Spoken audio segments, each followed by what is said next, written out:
ბატონო სანდრო, თქვენს გამო გადაიდო ბრიუსელში დაგეგმილი შეხვედრა? დელეგაციის წევრად ვინ წარგადგინათ? თქვენ იყავით მიზეზი, თქვენ ხო დასანქცირებული ხართ დიდი ბრიტანეთის მიერ და თქვენ როგორ შეიძლებოდა რომ დამსჯელოთ? ქართული ოცნება დიდ პოლიტიკურ სკანდალში მას შემდეგ გაახურეს ბრიუსელთან მოლაპარაკების მაგიდესთან სანქცირებული ჩინოვნიკის დასმა გადაწყვიტა. ირკვევა რომ ალექსანდრე დარახველიძეა ის პირი, ვინც ბრიუსელში უნდა ჩასულიყო და ადამიანის უფლებების დაცვაზე ესაუბრა. არადა თავად არის სანქცირებული ადამიანის უფლებების შელახვისა და დარღვევების გამო. დღეს მედიასთან გამოჩენილი დარახველიძე ამტკიცებდა, რომ სანქცირებული არ არის. ასეთი მიზეზი ოფიციალურად არავის არ მოუწოდებია, რაც შეეხება სანქცირების საკითხს, ევროკავშირის მიერ საქართველოს არც ერთი მოქალაქე არ არის სანქცირებული. შესაბამისად, ეს მოსაზრება ყოველგვარ რეალობას ასე ვთქვათ, ცდება. ალექსანდრე დარახველიძე ბალტიის ქვეყნებმა დაუწესეს სავიზო სანქციების შემდეგ კი დიდმა ბრიტანეთმა ფინანსური სანქციების სიაში ჩასვა.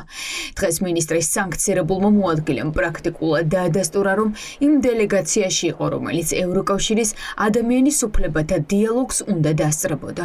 ეს ბრიუსელისთვის წითელი ხაზი და შეხვედრის გაუქმების საფუძველი გახდა. დაგეგმილი იყო კონკრეტული დიალოგი ადამიანის უფლებების დაცვის საკითხებთან დაკავშირებით.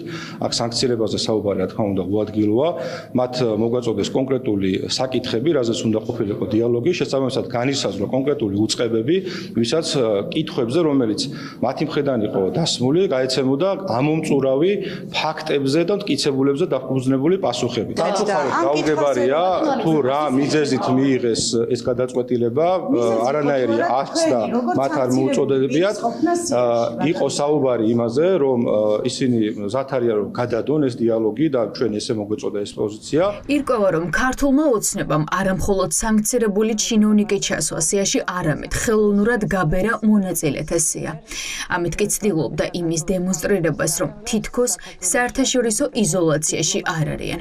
რის მიხედვით შეადგინეს იმ ხალხის სია, ვისაც ევროკავშირთან ადამიანის უფლებებზე უნდა ელაპარაკა, არ ამბობს საგარეო საქმეთა მინისტრის მოადგილე. გვიპასუხოთ ქაბატონ ხატი. ალექსანდრე დარახველიძე იყო დელეგაციაში საქართველოს მხრიდან. დარახველიძე იყო ჩვენი და რატომ ჩასმული დელეგაცია? სანქცირებული განზრახ ჩასვით რომ ჩაშლილი იყო დიალოგი? ერთის მხრივ ამბობენ რომ აი დიალოგი გვინდა, ასე ვთქვათ, ზათავად გადატვირთვაზე ამ სიტყვას ძალიან ხშირად ხმარობენ, ხო? და მეორეს მხრივ კიდე აი განზრახ ისეთ რაღაცებს აკეთებენ, რაც ცოტა ბავშვურად სულელურია რა, ის გაუშვეს ახლა სანქცირებული, რის გამოც გადაიდგა დიალოგი. ამიტომ პირველ რიგში ხშირად მათი რიტორიკა არ შეესაბამება სიმართლეს, ანუ მარტივად უთქვი იტყუებიან, რომ ხალხი დაგაწყნან, რომ ეჯერო. ოპოზიცია ამბობს, რომ ქართული ოცნება ახლა ისეთ მძიმე დღეშია, ასეთ მდგომარეობაში არასდროს არც ერთი ხელისუფლება არ ყოფილა. არავინ ელაპარაკება და არავინ აღიარებს.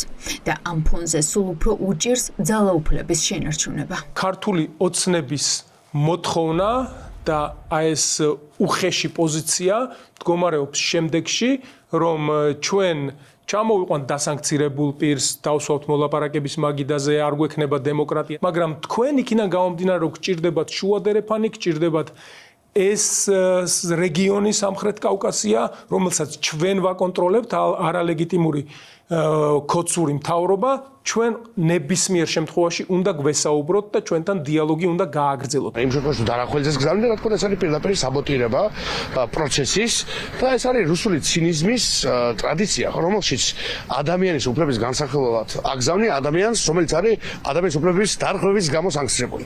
ეს არის ქოცურ რუსული ცინიზმის ძალიან კარგი გამოხატულება. ქართულმა ოცნებამ შესთავაზა განზრახ ცხადია ისეთი ადამიანების სიაში, რომლებიც არიან ევროპის მიერ დასანქცირებული, სწორედ იმიტომ, რომ ადამიანის უფლებების წინააღმდეგ მოქმედებდნენ, ეს იყო მახე დაგებული ქართული ოცნების მხრიდან ევროპის მიმართ, სწორედ იმიტომ, რომ ევროპას გაეპროტესტებინა და არ დათანხმებოდა ამ შეთავაზებას და სწორედ ამიტომ გავს ქართული ოცნების ყველა ქცევა რუსულ ქცევას. ივანიშვილის რეჟიმმა ბრიუსელის წინააღმდეგ პროპაგანდა გააძლიერა.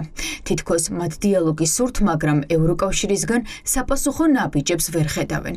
რეალობა კი შემდეგია. ოცნების ეს განცხადებები მხოლოდ ფასადია. რეალურად დიალოგისთვის და ევროინტეგრაციისთვის არც ერთი ნაბიჯი ივანიშვილის გუნდის მხრიდან არ ითქმება.